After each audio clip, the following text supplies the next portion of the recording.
Hi, welcome you all to Sri Lectures YouTube channel. So in this video we are derive the expression for potential due to electric dipole. So before while deriving this potential this expression, so we are consider what is meant by dipole, what is meant by dipole moment, and some of the definition with respect to equipotential line, equipotential surface, flux line, and application of equipotential surface we will discuss in this video. So topic covered: electric dipole moment, electric field intensity due to electric dipole, and electric flux line and equipotential surface and its application. So first, electric dipole.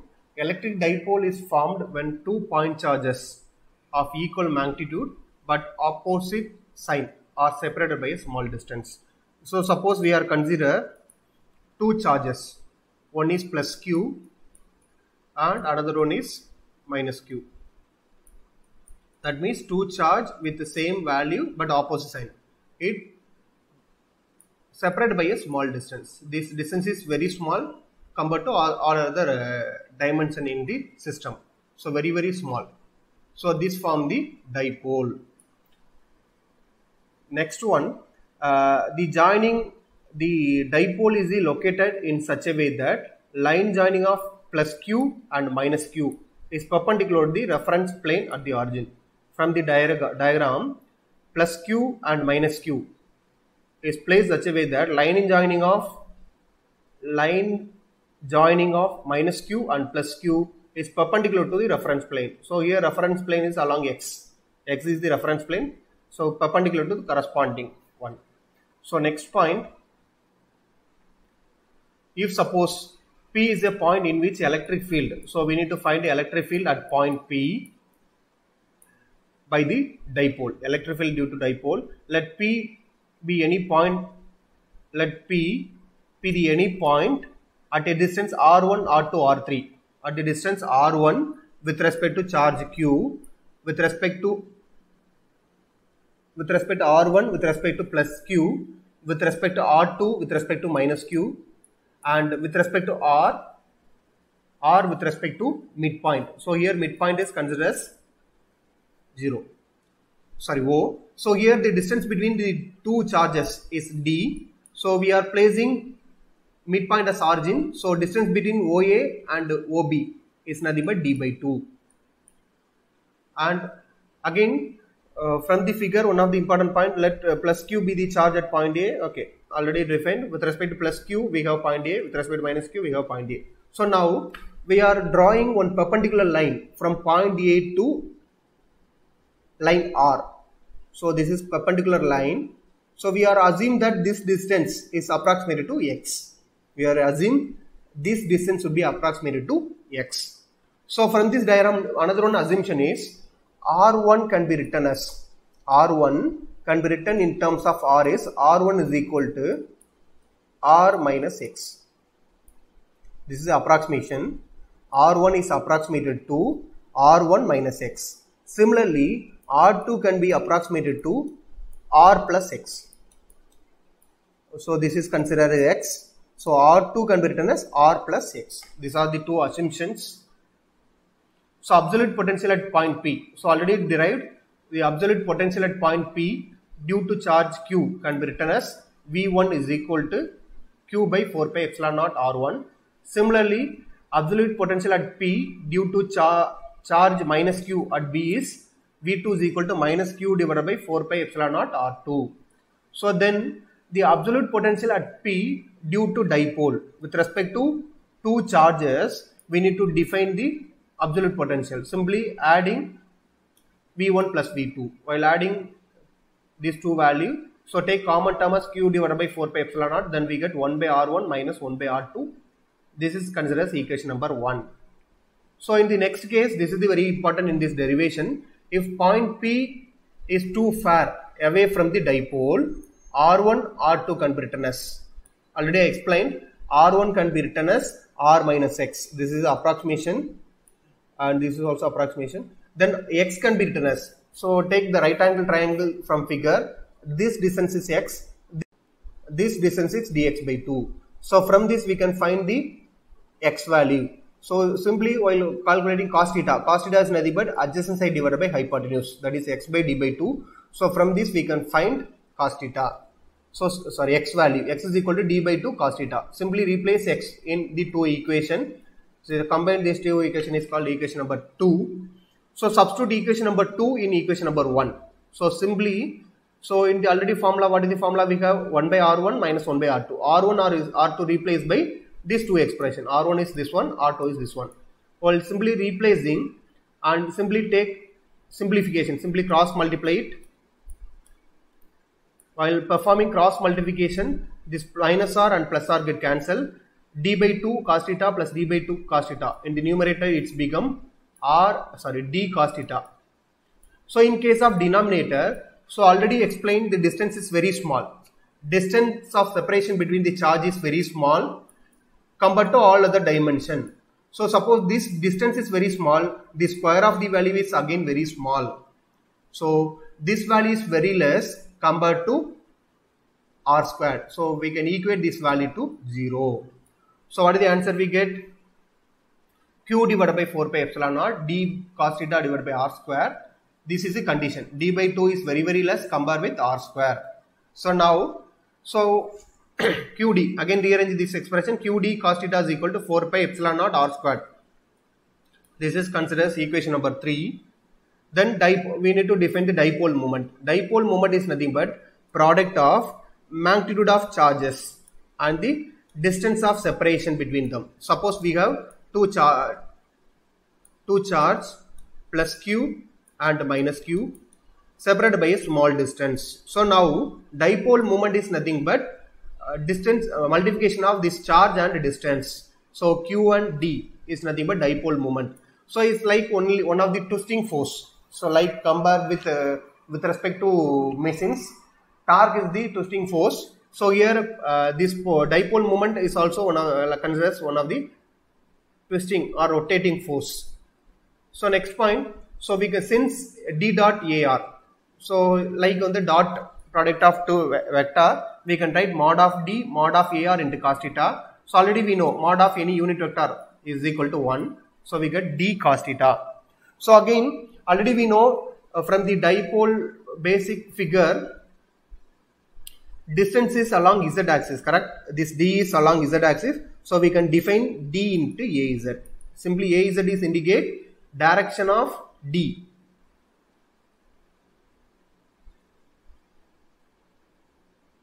So d is equal to a dot dz. So now here the angle between this is d and this is theta. This is along r line, this is theta line. The angle between these two is theta. So that only we can cos theta. So d, where d is equal to a dot dz. So substitute all the above value in previous equation, then we get q dot d is equal to q dot d into ar divided by 4 pi epsilon naught r square. Enna pandrona, simply replace d cos theta by d into dr. D into d dot dr. So now again qd can be written as p. P dot ar divided by 4 pi epsilon naught r square. This is equation number 7. If the dipole is center is not at origin, in our case center at origin. If suppose center is other than origin, then we can modify the above expression as v of r is equal to p dot r minus r dash divided by 4 pi epsilon naught 1 r minus r dash whole power 3. This is equation number 8. Already we know that E is equal to minus del V. Again, so we are assuming this figure above figure as with respect to, we have the parameter r theta is there, only one parameter is missing, phi is missing. So r theta is there, so we can equate this figure into spherical coordinate. So we need to find the del phi with respect to spherical coordinate, and third term is left the third term. So right with respect to r and theta, then we get this formula, this one, dou v by dou r into ar plus 1 by r dou v by dou theta into a theta. Now simply substitute the dou v value in this expression and take constant term outside. Simply I substitute v value here and simply take constant term outside and bring this r squared into numerator, r power minus 2. Here differential term. Here theta is the differential term, bring all other term outside, so dou by dou theta of cos theta. So while differentiating, then we get this expression minus 2 r power minus 3 and cos theta become minus sin theta. So now again multiply minus inside, so here minus is there, total plus, here also 2 minus is there, it become plus. Then take common term, so again replace qd by p, that is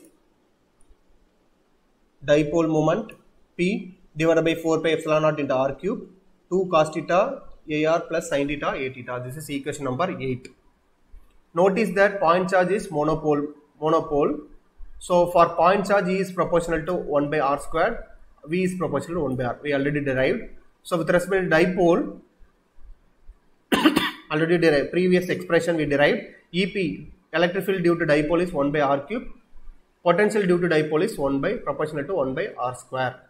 So now the electric field due to successive higher order multipoles such as quadrupole consists of 2 dipole or octopole consisting of 2 quadrupole varies inversely as r power 4, r power 5, r power 6 and goes on. So for a higher order multipole, so with respect to potential is less than by 1 power. So simply r power 3, r power 4 and r power 5 and goes on. So now electric flux line. An electric flux line is the imaginary line like magnetic lines drawn in such a way that its direction at any point is the direction of electric field at that point. Very, very important. Direction of electric flux lines always the direction of electric field at that point. So in other words, they are lines to which electric field density D is tangential at every point. So we can define other way, electric field density D is tangential at every point. So equipotential surface and equipotential line, any surface on which potential are same throughout the surface is known as equipotential surface. So consider one surface, throughout the surface the potential at each and every point in the surface potential is same, then the surface is called equipotential surface. The intersection of an equipotential surface and a plane result in a path is known as equipotential line. Very, very important. The intersection of equipotential surface and a plane result in a path or line is known as equipotential line. So very, very important point. No work is done in moving a charge from one point to another on a equipotential line or surface. Along the equipotential line or surface, they move the one charge from one point to another point. Net work done is zero. That is VA minus VB is equal to 0. That is for surface equipotential line or surface integral over E dot dl is equal to 0. From equation A, that the line of force or flux line or direction of E always normal to the equipotential surface. Example of equipotential surface for point charge and dipole are shown in figure. So this is with respect to point charge. So here dotted line indicate the equipotential surface. Each and every point in this surface's potential are same. With respect to each dotted circle, we have same potential. And equipotential lines always direction of electric field. Define the electric field direction. So here with respect to dipole, so here we have two charges separated by small distance. So here also normal line indicate the flux line, on the dotted line indicate the equipotential surface. Notice from this example that direction of E is everywhere normal to the equipotential line, and this flux line